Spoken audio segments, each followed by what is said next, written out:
নমস্কাৰ ফ্ৰেণ্ডসকল, অসম যাওঁ অইন এটা জব ইনফৰমেশ্যন ভিডিঅ'লৈ আপোনালোকক স্বাগতম জনাইছোঁ। তো ফ্ৰেণ্ডসকল, আজিৰ ভিডিঅ'টো হৈছে যে কম্পিউটাৰ অপাৰেটৰৰ কাৰণে কেইটামান পোষ্ট মুকলি কৰি দিছে। এইটো হৈছে অসম পাব্লিক ছাৰ্ভিচ কমিশ্যনৰ ফালৰ পৰা। এইটো এপ্লাই অনলাইনৰ যোগেদি কৰিব লাগিব আৰু এই পোষ্ট নেমটো হৈছে কম্পিউটাৰ অপাৰেটৰ। আৰু আসাম পাব্লিক ছাৰ্ভিচ কমিশ্যন অৰ্থাৎ APSC ডিপাৰ্টমেণ্টৰ পৰা এই পোষ্টটো মুকলি কৰি দিছে আৰু ইয়াতে টোটাল 17টা পোষ্ট আছে আৰু কেটেগৰী ৱাইজ হিচাপে ইয়াতে ভেকেঞ্চিটো ভাগ কৰি দিয়া আছে। কিউআৰ কেণ্ডিডেটৰ কাৰণে 8টা পোষ্ট, OBC MOBCৰ কাৰণে 5টা, SCৰ কাৰণে 1টা, STPৰ কাৰণে 2টা আৰু ST হিলছৰ কাৰণে 1টা পোষ্ট ইয়াতে ভাগ কৰি দিছে। আৰু ইয়াতে আপোনালোকৰ দৰমহা দিছে 14,000ৰ পৰা 60,500 টকালৈকে আৰু GP অৰ্থাৎ গ্ৰেড পে ইয়াতে উল্লেখ কৰি দিছে 6,200 টকা আপোনালোকৰ দৰমহা হ'ব। তো ফ্ৰেণ্ডসকল, ইয়াতে বয়সটো বিচাৰিছে যে 18 পৰা 40 ইয়াৰ্ছ হ'লে আপোনালোকে আবেদন কৰিব পাৰিব। যিসকলৰ 18 পৰা 40 বছৰ আছে সিহঁতে আবেদন কৰিব পাৰিব। আৰু ইয়াতে কোৱালিফিকেশ্যন বিচাৰিছে যে আপোনালোকৰ হাই ছেকেণ্ডেৰী পাছ হ'লে এই পোষ্টটো আবেদন কৰিব পাৰিব। অৰ্থাৎ হাই ছেকেণ্ডেৰী হ'লে কম্পিউটাৰ অপাৰেটৰ পোষ্ট আবেদন কৰিব পাৰিব। লগতে চিটিজেনশ্বিপ থাকিব লাগিব, ইণ্ডিয়ান চিটিজেনশ্বিপ, আৰু ৰেচিডেঞ্চিপ হ'ব লাগিব, যিটো পাৰ্মানেণ্ট ৰেচিডেণ্ট অফ অসমৰ স্থায়ী বাসিন্দা হ'ব লাগিব। আৰু লগতে PRC আৰু education purpose employment exchange registration certificate থাকিব লাগিব। আৰু এজ ৰিয়েকশ্যন ইয়াৰ কাৰণে 5 ইয়াৰ্ছ, STৰ কাৰণে 5 ইয়াৰ্ছ, OBC MOBCৰ কাৰণে 3 ইয়াৰ্ছ, PWBDৰ কাৰণে 10 ইয়াৰ্ছ এজ ৰিয়েকশ্যন ইয়াতে পাই যাব। এমপ্লয়মেণ্ট এক্সচেঞ্জ কাৰ্ড ৰেজিষ্ট্ৰেশ্যন থাকিব লাগিব। ইয়াতে কথা হ'ল যে আপোনালোকে কেনেদৰে এপ্লাই কৰাৰ সময়ত স্মল ফেমিলি নৰ্মছ অৰ্থাৎ এই ফৰ্মটো আপোনালোকে ফিল আপ কৰিব লাগিব। এই ফৰ্মটো আপোনালোকে ক'ৰ পৰা ডাউনলোড কৰিব সেই সকলোখিনি তথ্য ভিডিঅ'ৰ যোগেদি আজি জনাই দিম। তো এই ফৰ্মটো APSC ৱেবছাইটত গৈ আপোনালোকে ডাউনলোড কৰিব পাৰিব। তো ফৰ্মটো মই দেখাই দি আছোঁ কেনেদৰে হ'ব। তো ফ্ৰেণ্ডসকল, এইটো হৈছে যে ডিক্লেৰেশ্যন অৰ্থাৎ এই ফৰ্মটো আপোনালোকে ডাউনলোড কৰি আপোনালোকে ফিল আপ কৰি আকৌ আপলোড কৰিব লাগিব যেতিয়া APSC কম্পিউটাৰ অপাৰেটৰৰ কাৰণে আবেদন কৰিব।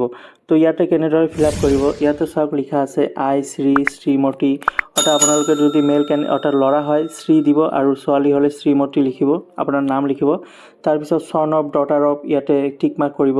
যদি ছোৱালী হয় ডটাৰ অফ আপোনালোকৰ দেউতাকৰ নামটো লিখিব, চন অফ হ'লে চন অফ লিখিব ল'ৰা হ'লে। তাৰপিছত এজ আপোনালোকৰ বয়সটো লিখিব।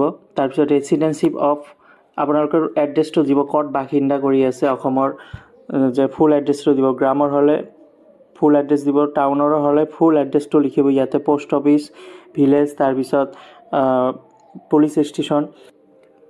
তাৰপিছত 1 নম্বৰটো চাওক, that I have filled my application for the post of, এডভাৰ্টাইজমেণ্টৰ নাম্বাৰটো ইয়াতে লিখিব। এডভাৰ্টাইজমেণ্টৰ নাম্বাৰ পাই যাব, যিটো APSC ৱেবছাইটত গৈ যিটো এডভাৰ্টাইজমেণ্ট এই কম্পিউটাৰ অপাৰেটৰ যিটো এডভাৰ্টাইজমেণ্ট তাতে নাম্বাৰ এটা আছে, সেই নাম্বাৰটো ইয়াতে বহাই দিব। তাৰপিছত 2 নম্বৰটো ইয়াতে লিখা আছে, I have this number living children as on today, their name, sex and date of birth.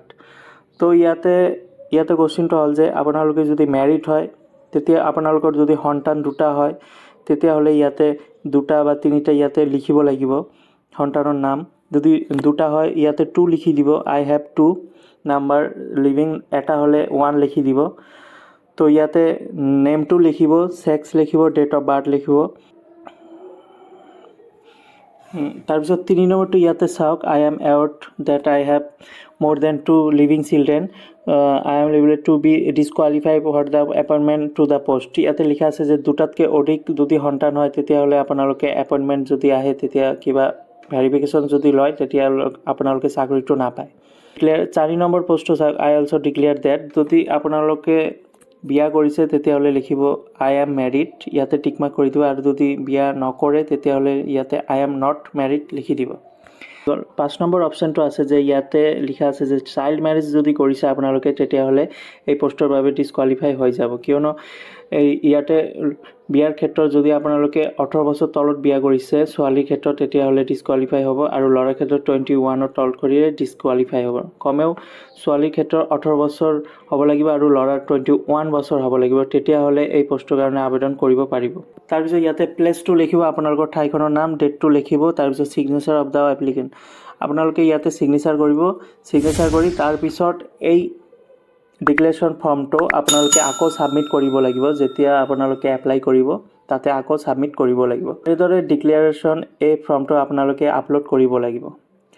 তো ফ্ৰেণ্ডসকল এইটো আছিল অসম পাব্লিক ছাৰ্ভিচ কমিশ্যনৰ কম্পিউটাৰ অপাৰেটৰ পোষ্ট। তো আশা কৰি ভিডিঅ'টো বুজি পাইছে, যদি নুবুজে কমেণ্ট কৰি দিব, আকৌ বুজাই দিম। আৰু যিসকলে মোৰ চেনেলটো নতুন ভিজিট কৰি আছে ছাবস্ক্ৰাইব কৰি বেল আইকনটো প্ৰেছ কৰি দিব, এনেদৰে সদায় লেটেষ্ট জব আপডেট ইনফৰমেশ্যন পাই